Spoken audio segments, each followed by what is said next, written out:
मैं उन्हीं की आमद की खुशखबरी सुनाने आया हूँ। और यूं कुछ ही अरसे बाद शीस अलैहिस्सलाम पैदा हुए कि जिनका इस दुनिया में आना आदम अलैहिस्सलाम के जख्मों का मरहम बना। आज हम सब इंसान आदम अलैहिस्सलाम के इसी बेटे शीस की औलाद में से हैं। एक रवायत के मुताबिक अल्लाह ने 2 हूरों को इंसानी शक्ल में भेजा कि जिनका नाम नुज़ला और मुंजिला था, कि जिन्होंने आदम अलैहिस्सलाम के बेटों शीस और याफिस से शादी की और इसी से इंसानी नस्ल आगे बढ़ी।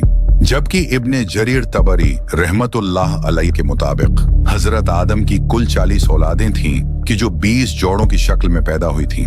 इसराइली रवायात के मुताबिक सुबह पैदा होने वाली लड़की को शाम के वक्त पैदा होने वाले लड़के से शादी की इजाजत थी और इसी तरह उस जमाने की शरीयत में शाम को पैदा होने वाली लड़की के लिए सुबह पैदा होने वाला लड़का नामहरम हुआ करता था।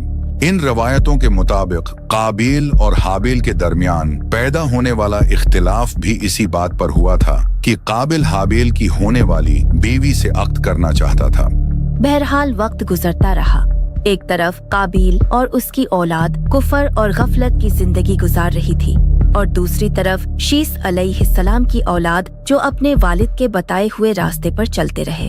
सलामती हो अल्लाह के नबी शीस पर। बेशक अल्लाह ने आपको नबी बनाकर भेजा और आप पर 50 सहीफे नाजिल फरमाए।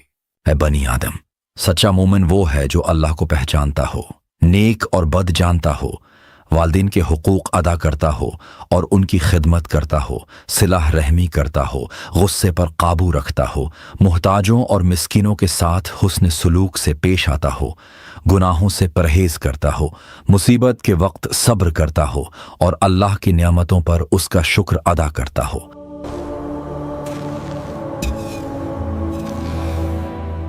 ए वालिद, शीस आपसे मिलने आए हैं। वालिद, आपने मुझे याद फरमाया था। हाँ बेटा शीस, मेरी बात गौर से सुनो कि अब शायद मेरे पास वक्त बहुत कम रह गया है। तुम मेरे मरने के बाद मुझे आर्जी तौर पर जबल कैस की गार में दफना देना, यहाँ तक कि जब वो तूफान आ पहुंचेगा तो अल्लाह मेरे इस ताबूत की हिफाजत फरमाएगा।